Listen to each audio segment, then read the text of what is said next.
Smart TVs, they're everywhere. You've got a smart TV at home. If you get one of the newer smart TVs, they come with a whole range of apps from Amazon, Netflix, they've got Apple TV, they have Roku, they have Disney, we have BritBox. There's just a whole range of things now on the TV now that you can just sign up to, pay a membership, and you can just stream until your heart is content, which kind of begs me to this video. And it is a strange one. I have the Apple TV 4K 64 gig edition, which is currently sitting on behind me on a 4K screen. And I asked myself, with everything on a smart TV today, and with that price tag that Apple asked for this Apple 4K TV, does it have a place? Will it have a place? And in today's video, we're going to have a look a bit more into the Apple TV and see where it fits in. Well, first of all, let's have a look at the design. As you can see, in typical Apple fashion, it has a small black compact design. We have Ethernet, we have HDMI, and we have the power at the back. Underneath, it has this like fan type thing I can only see. And then we have this little remote control that you can see here. And it's got gesture control here, so if I just quickly show you, I can scroll through and it's nice and easy to do gestures with. We can go through all that kind of stuff. I can click the menu and it will take me to the screensaver, and I can click the menu and we can come back. It has this little TV icon that when you press that, it takes you to the actual Apple TV itself. And you can go and you can slide across to the movies and the TV shows and so on. It's a nice remote control. It has an up and down for volume. It has Siri, which is really good. Find me a film with John Travolta.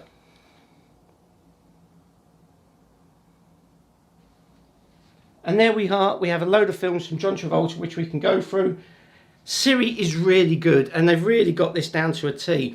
Also as well, when you look for something and you need to sign in to pay for it, you can actually spell by literally saying your password on the remote using the Siri, or because if you've got an Apple iPhone like I have, it will open the keyboard on the Apple iPhone and you can type your password in, because it's a lot easier with a manual keyboard than clicking and scrolling, clicking and scrolling. So it gives you a lot of ways to do that. One of the things that it doesn't have, which I'm really shocked with, it has a play and pause button, it has the volume rockers up and down, as I previously stated, but it doesn't have a mute button. So if you want to mute, you've got to, you'll watch there, I have to really scroll down to get that to 0, to get that to work.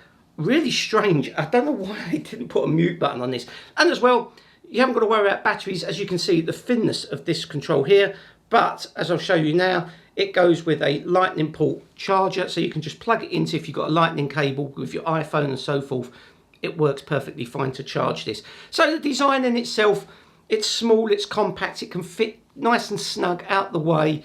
It does what it needs to do. It's quite a nice design. So next what I want to talk about is apps. One of the things I want to straight away, continuing with my music streaming system, you know, because I was talking, if you watch my previous videos, one of the things I want to touch on straight away is Spotify. Now Spotify, let me show you, is on this TV, and I've got it here, and when I click on that and go to, let's say, my library, and I want to play, let's say we want to play some Ed Sheeran, I click play, I have the volume up, but I have no volume, I have no speakers, I have no sound.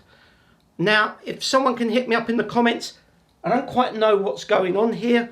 I don't know why it's not playing. And also as well, if I stream my phone and connect my Spotify to play through the TV, it does, but the sound, it's a bit buggy. I don't quite know what's going on. It's a strange one, Spotify. I don't know if it's an Apple fault or if it's a Spotify fault. So if you are looking to stream some sort of music from it, Apple Music obviously works perfectly. Of course it does. However, I don't know what's going on with Spotify. I can stream from my phone to it, and I'm hoping it will go through the speakers, and it isn't doing. Now, I don't know if that's something anyone else's experience, I don't quite know, but I wanted to touch on it today. However, when it comes to movies and TV, well, of course, this is what this box was really built for. I mean, Apple pretty much has all the latest movies. I think, if I'm right, they've just signed a massive deal with most of the major film production companies to probably bring some of the cheapest prices to film rentals. So if you want the latest movies, of course, Apple have it. And they have the latest in cinema. They have some of the classics. You can buy box sets. And of course, if you're a subscriber to Apple TV, then you get a whole new range of content there, because they've got some fantastic TV series like The Morning Show, Tehran, Ted Lasso. If you haven't watched Ted Lasso, seriously, watch Ted Lasso. Fantastic. One of those series you didn't want to end. So far, so good when it comes to the series on Apple TV. However, they also have all the other apps like Amazon Prime. They also have Disney. So if you want to watch a multitude of different channels, just like your smart TV, you can have it all through here. And I've got some of them enabled here, from Netflix to YouTube to Prime and some others. And also as well, if you're in the UK, you've got ITV, BBC, 4OD. You've got your standard general streaming apps. However, another thing that it does have, and I'll show you now, is it has this here, Apple Arcade. Now, Apple Arcade is, if you're not an Apple user or you don't know, it's a monthly subscription, but it gives you a whole range of games that you can play with. You know, it's got hundreds and hundreds and hundreds of games that you can play, and you can either use your remote control or you can pair a Bluetooth gaming control pad. Now, when I got the Apple TV 4K, it also came with 2 control pads, so you can control it just like a gaming machine. Now, they are mobile games. This isn't PlayStation 4 or PlayStation 5 material. They are mobile games. If you enjoy it, I mean, you can use this to do things and hit the tennis ball with it and so forth. If you're playing tennis, we've done all that. It can be quite entertaining. It's okay. It's good fun. And of course, being in the Apple ecosystem, we also have fitness, workouts, HIIT, yoga, core, strength. So you can sit in front of your TV and do a load of stuff. If you've got your Apple Watch on, it will track everything you're doing, of course, into the Apple ecosystem that we always talk about. And of course, you know it's going to seamlessly work. Of course, Apple Music, I don't need to say anything more on this. As you can see, the beautiful setting that Apple is, you know, with the Apple app, we have the moving images. We have even our music videos that we can watch. Of course, what I was saying about, if you watch my previous video when I did the battle of Spotify, YouTube, you've got the music videos, we have the radio, you have your library, and you have your Now Playing. Again, you know, in the Apple ecosystem, of course, it's just going to work seamlessly. And if you want to stream your phone to the TV, you can do. When you're not using the device, you can just press this button here, your menu button, press it again, and it will open up the screensaver. And you get some really beautiful screensavers, and you can choose different ones. You can even choose your photos. I mean, if I go to my photos, of course, on my iCloud, it even does nice little slideshows for you. So if I click on that, and I go to my dog here, and click on that, you've got a nice little slideshow that it'll do for you. And it will play some music, some background music while it does the slideshow. So that's a nice little touch that they do there. So you've got that. If it's just playing in the background, you can just put some music on, some background music while your photos are playing. And as you can see there, there's lots of games. And then you've got the App Store. You can watch the Apple events. And in the App Store, there's a whole range of apps that will keep you entertained on this box. So it does, when it comes to the apps, there is lots and lots that you can choose and go through. And with this easy to remote, you've got TV shows, you've got movies. I mean, if we look at the movies at the very top, you've got the Apple Arcade. But if we go back to the movies, Apple TV there, we can have a look at some of the movies that they've got. They've even got a section for kids. You've got Kong. And if you wanted to click on that, and you can see it's HDR 4K as well. We can rent for £15.99. That's pretty steep, Apple. I've seen a lot less on there, but if we can go to, like for this one, Bill and Ted's Excellent Adventure, we can buy for £3.99 or we can rent for £3.49. You may as well buy it. There's loads and loads of stuff on there. Next, of course, we're going to get something really important, and that's video and sound. Well, depending on what type of TV you have, this is quite a good 4K TV from LG. I also have the CX10 65-inch in the living room. And do you know what? I'm going to be honest. The one in the living room come with Apple TV as an app, which is what I was kind of saying before. If you've got an older TV on LG and Samsung, doesn't come with the Apple app. I don't think they've updated it yet. However, I think if you have a Google enabled TVs, like the Sonys have, you can download the Apple app. But the problem with that is you don't get all of these features in the Apple app. You just get the Apple TV and you get the Apple movies that you can rent. There's some bits on there, but that's as much as you get. But when it comes to video, as you saw, I was just showing you there, for example, with Godzilla, let's just do a bit of a trailer for that. We can scroll down and look at the trailer. And that's one thing you can do on the remote, is over push something. So we can just have a quick look at that trailer.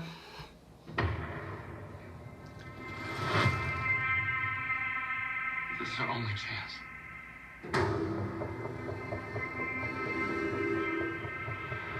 We have to take it.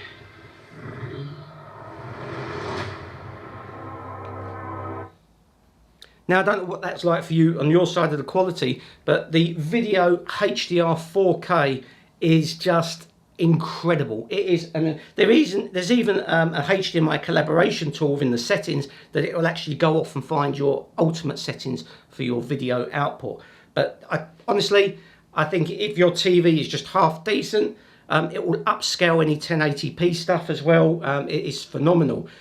So when it comes to video, it's really good. Now, when we touch on sound, and I'm going to show you something really clever, again, in the Apple ecosystem, and let me just show you this. If we just go back to the main menu, as you saw there, it was coming out of the TV, but this time I'm going to show you that if we go to settings, and we go to video and audio, and we scroll down to default output, and we can see TV speakers, but if I click select, we now get the AirPlay system that Apple do so well. So I could choose my living room HomePod, or I can choose, let me untick the TV, let me tick, oh. So now I'm just going to select Office for that, and then we're going to come back. We'll just play some music for a second.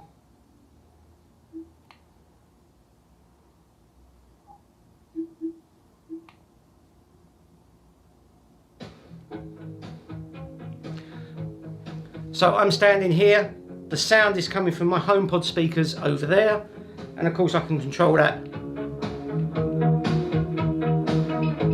with the volume.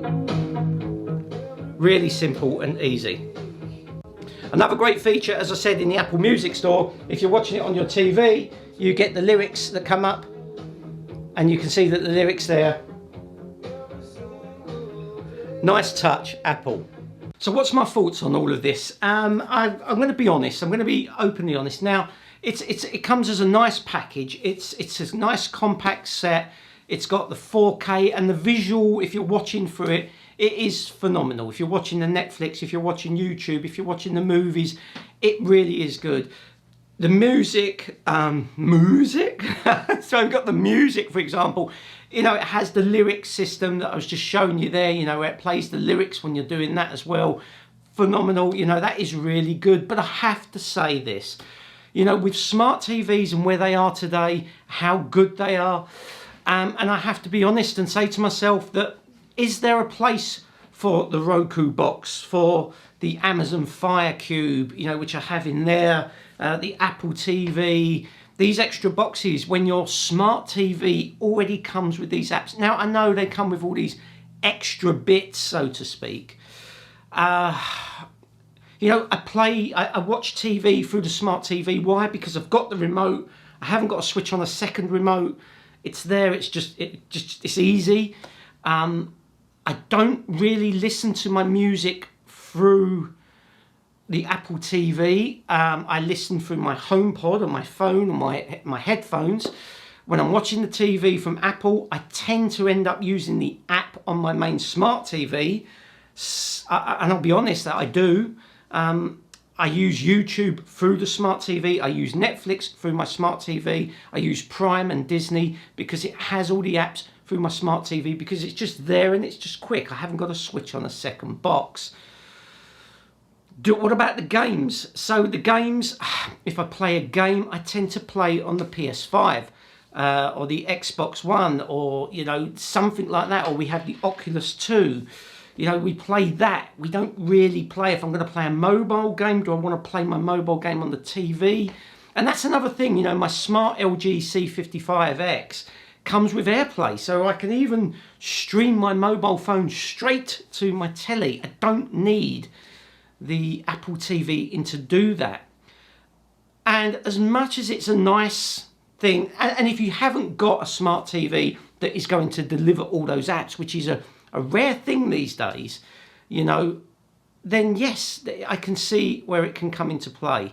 But when you stream your music through your speakers or your headphones, and you have pictures that you can see through your computer or your phone or your iPad, and your TV is already an app within the smart TV itself, I wonder who's paying £179 for a 32 gig external box from Apple. I wonder who's paying £199 for the external 64 gigabit box from Apple when the app is already there on the TV for free. I think it's a big ask, I'll be honest. And I don't know if it's got a future. And will Apple, like they've done with the HomePod, kind of fade it out? Because I can't see them selling many of these when everyone's buying, you know, this TV that I have here is about 4 years old, and it's got all the smart functionality on it. This is the one I have for my office, so in fact it might only be 3 years old, and it has all the smart functionality on it. And obviously we've got the new LG CX10 55-inch or 55-inch TV that comes with even more apps, more functionality, and AirPlay and everything else. Don't think it's worth the money, if I'm honest. I've got to be honest. If you were going out to buy a TV, yes, I think it offers more than the Google Chromecast, their new system. I don't know if it offers as much as the Amazon Cube, but again, we have the Amazon Cube. Do we watch it? No, because we have Prime as an app within the TV, and I think that's my point. I hope you've enjoyed today's video. As always, if this is your bag, make sure you hit that subscribe button, hit the notification bell, and please make sure you hit that like button. The like button sends YouTube a nice little signal to say that people are enjoying this video and the content, and it pushes out there to so much more people, which helps this channel grow. Take care, everyone. I shall see you in the next one.